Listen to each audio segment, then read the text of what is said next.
Well, the man cave kind of started out as a place where a guy can kind of get alone, get with his friends, and kind of get away from the hustle and bustle of going out and killing deer and those types of things way back when. And that's kind of how this whole thing got started. So we have man caves, and again, what I'm finding from the last couple of seminars we did is, of course, men understand the man caves, but women seem to be catching on to that too, because it's a place that he can go to get out of my hair and confine his mess. That's right. A lot of the man caves are becoming really popular with spouses, girlfriends. It's a place where the guy can kind of consolidate all his stuff, the stuff that necessarily doesn't fit into the house. Now, how do you know if it fits into the man cave or the house? Is you take your stuff and you go out and you say, hey, honey, I want to hang this on the wall in the living room. Just not in my house. That's how you know it goes to the man cave. Right? You see the heads nodding? Okay, now is there such thing as a woman cave? Yeah, we're finding... Wait. Did someone just say the kitchen? Is that what I heard? People, it's 2012. Come on now. We're a little more progressive than that. As we start doing more and more of these shows, we find that there are a lot of ladies out there that do have their own space. And what we're working on now is my wife's going to start a Inner Diva Den website. We're finding a lot of ladies have their own space. And a lot of times, thank you, Dee, a lot of times it can be just a place where they have their sewing room, it could be their crafts room. There's a lot of ladies that have a traditional type man cave like we have back here in the James Bond man cave, that they're into sports, they like their big screen TVs, they want to hang out with the girls. But today we're going to talk about the man cave. I'm going to kind of give you a little bit of history behind it. I'm going to tell you where the name came from, try to give you some helpful hints. I want to thank you all for coming out today. I'm not going to take a lot of your time, and I do have some books at the end of my spiel here that I'll autograph for you. I don't have a lot of them, but if you'd like a book after I'm done, feel free to come up. I'll sign it for you. Everybody says, okay, what is a man cave? The man cave is basically an area of the house. It can be the attic, the basement, which are primarily on the East Coast. Those are pretty popular. Out in Arizona, it can be the garage, a spare room of the house. It can also be a shed out back. If you check out the man cave book, you'll see a lot of different variety of man caves that go from your basic, a dirt floored shack out back, to a beautiful 800 square foot room that has 8 to 10 sunken in wall mounted TV sets. So you'll see a wide variety of what guys can do. And what we've tried to do in this man cave booth behind you is show that you don't have to have a lot of space to have something pretty nice. That's a 10 by 20 space right there. Now granted, you may not have that much stuff in it, but you can see it looks pretty nice. And that's kind of what they would call an upscale man cave. Now, where did the term come from? Well, the earliest known use of the written word man cave started in March 21st, 1992. There was a female reporter out of Toronto, Canada, from the Toronto Star newspaper. She was doing an article on a guy's basement. And she went down to the basement. It was all dark, dingy, cold. And she kind of did her little thing down there. And when she was coming up the stairs, she goes, I'm going to just call this the man cave. So that's the first known use of the term man cave 20 years ago in print. Now, along with the book, we also have a website. It's the official Man Cave website. And it's totally free for the guys, gals. Just go in there, look around. We showcase man caves from around the world. This man cave phenomenon, if you will, a lot of people are saying, well, it's starting to die out. It's kind of getting overused. It's in the media on everything. As a disclaimer, I'm not associated with the Man Cave show on the DIY network. But we do showcase man caves and provide resources.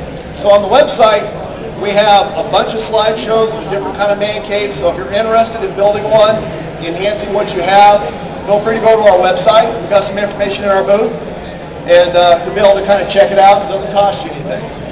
And within the book, you'll kind of see that we have a real collage of different types of man caves. And so we tried to kind of break it down into some various categories. And some of the categories, you have like a collector's cave. You'll have some people that like set up their collectible type merchandise, memorabilia. They'll do those kinds of things. We have a type of cave which we struggled with as far as what to call it, but it's called the Clutterer's Art Cave. And these are guys that take like stuff from a flea market, they take all of it, and they just shove it into a room. And when you first look at the picture, you'll say, my God, that's a mess. But hanging out in those kind of man caves is fantastic, because you always have something to look at. I mean, they got stuff with horns mounted on the wall, you got hats on the ceiling, you got rugs on the floor. So it's one of those places where you can sit at the bar, chat with your friends, have a good time, and you always have something to look at. I'll let him get done. Right now, upstairs in the ballroom, we have Mad Science, Fire and Ice. By far one of our most popular seminars you have at the show today. If you have a child, head on upstairs to the main ballroom on the wide stage to see Mad Science, Fire and Ice. They also have Make It and Take It crafts. And then coming up at 1:15 on the Home Depot stage at the end of the 1700 aisle, you have How-To Irrigation. Get all your irrigation questions answered by our friends at the Home Depot. Okay, thank you. Thank you, Keith. We also have some other kind of man caves. There's like a sportsman's cave, which is kind of your traditional cave. That's where guys are really into sports. They got a favorite team. Could be the Giants, something like that. Got it all decked out. There's guys that put AstroTurf on the floor, paint lines on it so it looks like a football field. In the book, you'll find a lot of those types of man caves, and you'll see the ingenuity of the guys, the things that they can do with the small amount of space that they have. And it's just a lot of fun. One of the other primary caves that you'll have is what's called a gentleman's cave. And the man cave we have back here is similar to that. It's more of your upscale, everything's pretty fancy, that type of thing. And so as you go through the book, you'll see a lot of that kind of stuff. And what I'd like to do now is just kind of go over some helpful hints. If you're looking at starting a man cave, enhancing what you have, I'm going to try to go over some things that kind of help you out. The first thing you have to look for is space, obviously. Space is your most valued commodity. Now, we've proven back here you don't need a lot of space. In Arizona, primarily, like I said before, garages are converted into man caves. And a lot of you are saying, well, I don't want to lose my whole garage to a man cave. Well, in the book, you'll see that there's a lot of guys that have become very smart with that to try to make their better half happy. So you'll see some of the garages where they've converted half of it into a man cave, but they still left the other half for the guy's motorcycles or the guy's car. See how that works? Works out pretty good. We also have guys that have like a two-door garage door, and he actually has a fold-down bar. So he put the bar on hinges against the wall, and when he's not entertaining, he just folds the bar up, and him and the wife have the garage back. But once they want to entertain, they just back the cars out, lower the bar, pull the stuff out like James Bond style, stuff starts flipping over, and you have your man cave. So space is one of the first things you want to do. The second thing you want to do is kind of have a plan. What do I want to do in my man cave? What do I want to do with me and my buddies? What do we want to do? Do we enjoy watching sports? Do we want to play pool? Do we want to play games on the PS2, PS3, Xbox? Do we want to play poker, cards? A lot of these man caves, you get a mixture of all that.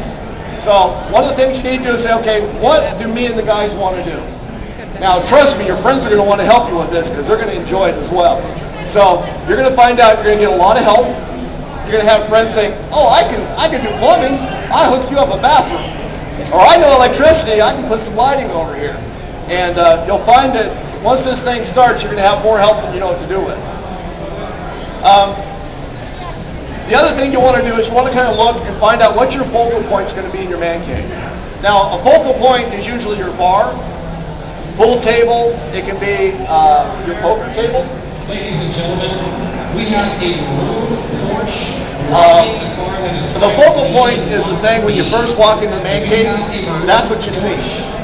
So what you want to do is say, okay, what's my focal point going to be? It's going to be the pool table, it's going to be the bar, it could be a combination, but you want to find out what that is. Once you find your focal point, you want to kind of design around that. You want to make sure you put plenty of comfortable seating. And I'll discuss a little bit about what goes in a man cave here in a minute. But you want to put comfortable seating, where you want to put the TVs, the poker table, whatever it is you want to do. Just kind of work your way around that focal point. Now, where do I get all this stuff? All right? That's the beauty of a man cave. All right? You don't go out and buy a bunch of new stuff. We are the world's best recyclers on the planet. All right? When your wife says, that sofa's got to go, guess where it's going? In the man cave. That's right. Because as long as you can sit on it, it's good. All right? Because guys are pretty simple creatures. All we need is a place to sit, something to watch, a small fridge with some snacks in it. We're pretty darn happy. Right? Am I right? All right. And that's how a lot of these man caves get started. They all start out small. They start out very inexpensive. A lot of guys get stuff either through the newspaper, they go to eBay, Craigslist, and I'll tell you, once your friends, like I said, find out you're doing this, friends and family will just start bringing stuff to you. All right? You'll have friends saying, dude, I found this neon sign. By the way, I love neon signs, by the way. Hint, hint. You'll have people bring in and say, dude, I found this neon sign, or this old sign, or this plaque. This would look great in your man cave. All right? And they will just start bringing stuff to you. So you will not have a shortage of help or stuff. And on stuff, just keep in mind that a man cave is never finished. Every guy that owns a man cave will tell you, I'm not done yet. They're either going to remodel it, change it, or upgrade it. Now, with the advances of electronics, guys love to tinker. And what better place to do that and try stuff out than in a man cave? You've got your big screen TVs, you've got your projection screen TVs, you got your surround sound, you got your wireless surround sound, gaming systems, you name it. Great place for the man cave. So, as things evolve, things change, guys are always upgrading, changing, modifying. Guys will come out and say, you know, you got to move that over there. Boom, it's done. So, it's always just a lot of fun, and that's the whole purpose of this thing, is to have fun. A man cave is not for the guy to go in and hide. It's not to hide away from the family forever, never to be seen again. It's a place where a guy can go Friday afternoons after work, hang out with the buddies for a little bit, invite the wife, or if you have a girlfriend and not a wife, bring them in, have a good time. A lot of these man caves evolve to the point where they turn into theater rooms. And you got the whole family there watching movies on occasion, but it's the guy's spot. All right, women are allowed, just not allowed to decorate. All right, that's the way it is. But the guys have to remember it's their job to clean it. Okay, ladies, you don't have to clean the man cave. That's his duty. All right, so just keep that in mind. One of the things you have to keep in mind when you're doing a man cave is you want to have plenty of seating, because you're going to find that you're going to have a lot of people showing up at your place. And a lot of people are just like, well, why do we even need a man cave? Well, I'll tell you what, a lot of the wives are on board with this concept just because it's at home. The wife knows what the guy is doing. A lot of times the wife's in there with him. They're all in there having a good time. But if the wife needs something, she can go in there, grab him by the collar and say, take the trash out. You know, she knows where he's at, she knows what he's doing, and she knows what he's doing with who. All right? And if she gets tired of it, she's like, your boy's got to go home. So, but everything's at home. You don't have to worry about driving around, drinking, and all that other nonsense. You invite your neighbors over. It starts building your neighbors, your community a little bit closer together. Say, hey, bud, you know I just mowed your grass. Why don't you stop on over, have a cold one? You know, we'll test out the kegerator. For those who don't know what a kegerator is, it's awesome. What it is you take a standard size refrigerator that's still functional, but make sure you measure the insides of it to make sure the half barrel or cylinders will fit in it. And you can buy a conversion kit for about $200. And you can buy a half barrel of beer or smaller. A little CO2 container comes with that. And you basically set it up so you have a tap on the outside of your refrigerator. So you have draft beer whenever you need it. Or root beer or whatever you want to do. So it's a lot of fun. It's really a cost-effective way if you drink. that kind of stuff. I'm not saying I do, I'm just saying if you do. It's very cost effective. So it's a lot of fun. It looks nice. I had a gentleman in here yesterday. There's people that customize these things. It's just amazing. We got some of them on the website. We had a gentleman that was here yesterday. He turned his whole refrigerator into what looks like a craftsman's toolbox. Absolutely amazing. It's red. He's got the black, the silver, put craftsman labels on it, put handles on the side. Looks just like a craftsman's toolbox. Just amazing. It's amazing what the guys can come up with. And the last thing you want to do is just have fun with this.